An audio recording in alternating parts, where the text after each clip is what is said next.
Bismillahirrahmanirrahim. Assalamu alaikum everybody watching me. I am Dr. Sheikh Rashid from Pakistan.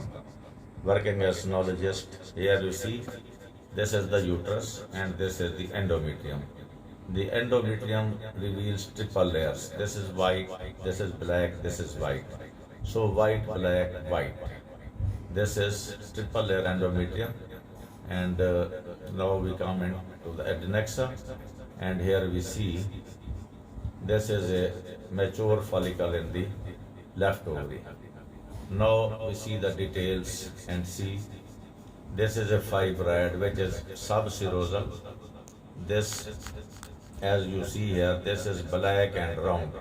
That is well demarcated hypoechoic subserosal intramural fibroid which is not touching the endometrium.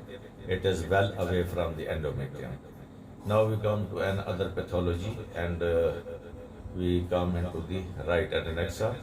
As you see here, this is a very typical ground glass appearance. This is a endometriotic cyst in the right ovary. So this is endometriotic cyst in the ovary.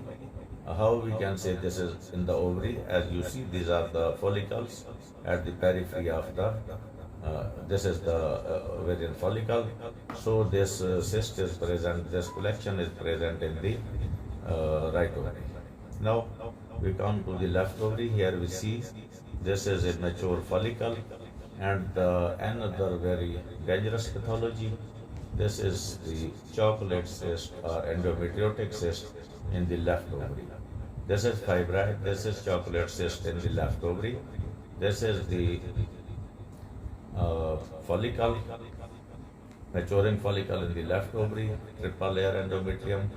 This is the fibroid and this is the chocolate cyst in right adnexa. Thank you for watching the bilateral endometriotic or chocolate cyst with fibroid and triple layer endometrium with maturing follicle in the left ovary. Thank you for watching. Islam Zindabad, Pakistan Zindabad.